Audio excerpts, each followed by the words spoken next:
Answer.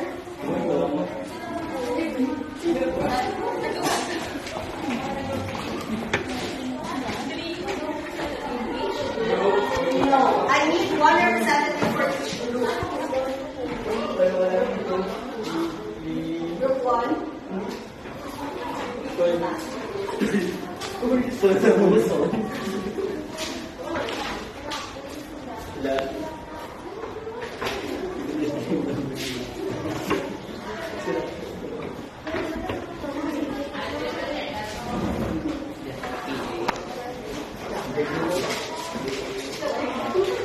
Okay, thank you so much.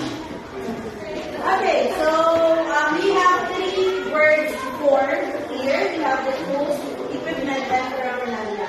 So we'll check if your answers are correct. Okay, for set 1, if the answer of group 1 is tools. Do you think the answer of your classmate is correct? Yes. Okay, that is correct. That is tools. So these 4 pictures are considered as tools. What about the second picture? That equipment is correct? Yes. Okay, let's see. Yes. Okay, very good. It is equipment. And lastly, what about this one?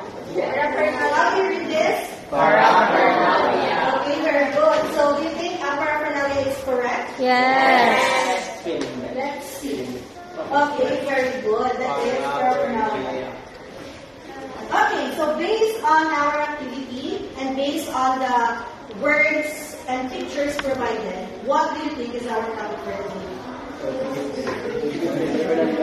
Please raise your hand if you want to answer. Yes or no? Tools, equipment, and paraphernalia. Okay, let's see if your answer is correct.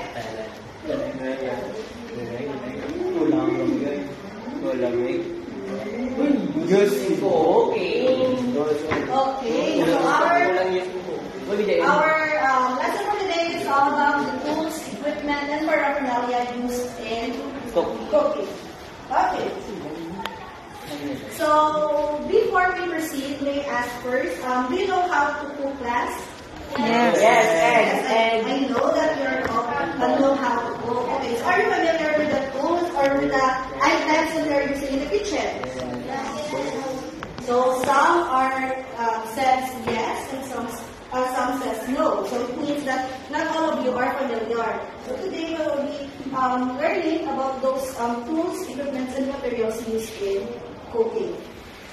Okay, but before that, let me ask first who have a idea what is tools? Anyone? Yes, Ruben. It is a handheld tools used for cooking or in our kitchen.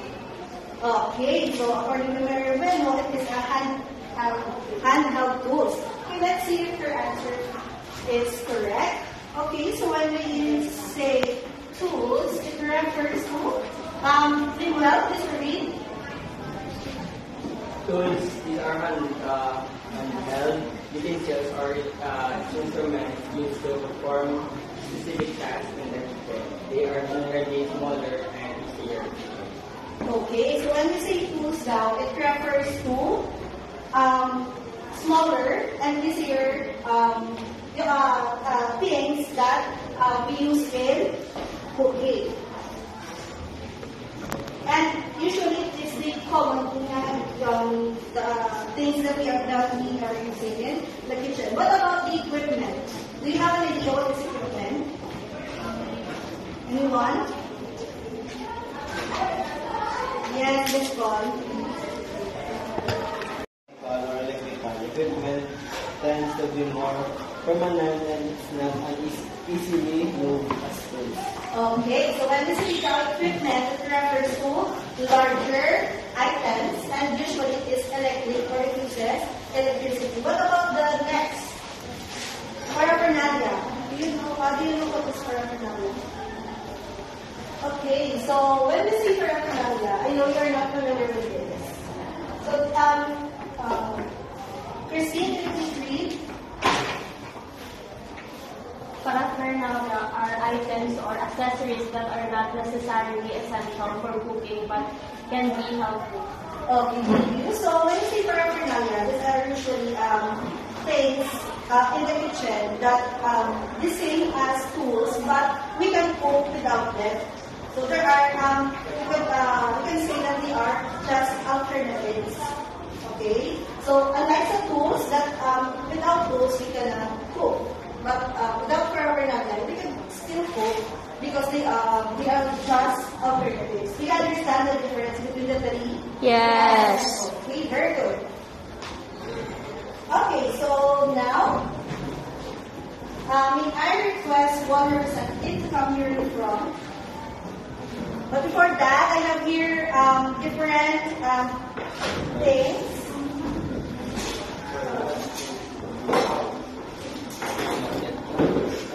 And I want one representative to select the item and be able to identify what is it.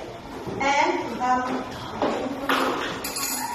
if this thing belongs to the tools, equipment, or paraphernalia. I have here a ramp in the oven.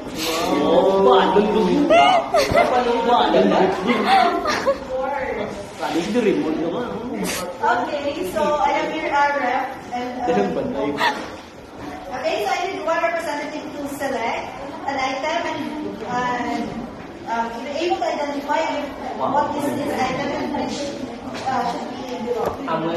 Yes, Manuel.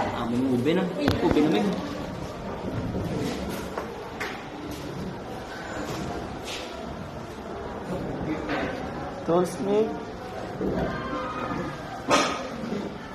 Sempit mo lang ikaw. Yes, Manuel. Kebal. Face your classmate.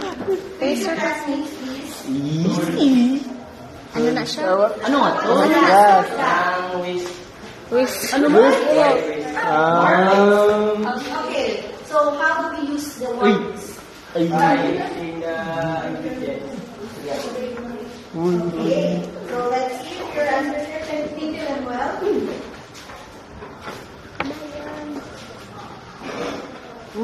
Tanda kami. Pwede ka gamit tinidor ka kutsara mo. Pamangay. Tanda to din. Pwede ka gamit tinidor kutsara mo kung wala naman. These there are used for whipping eggs or butter, and for blending gravy, sauce, and salt. Okay,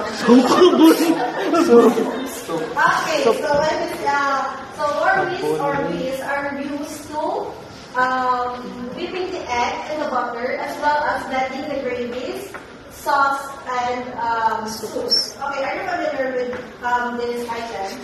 yes. Okay, so it belongs to paraphernalia. So why do you think it belongs to paraphernalia? So there are alternatives that we can use without worries. What do you think is it? Pork. Very good. We can use pork instead of Worries. Okay, do you understand why it belongs Yes. to paraphernalia? Okay, very good. Next, I need one person. Yes. Lions. Oh, yes. Hindi ganito. Oh my God. The tools mo nag-promote. Oh, yan ka na dyan. You bake your cupcakes or cakes you like, and then it belongs to equipment. Okay, let's see. Do you think the answer of your question is correct? Yes. Okay, let's see. Da. Okay, your answer is correct.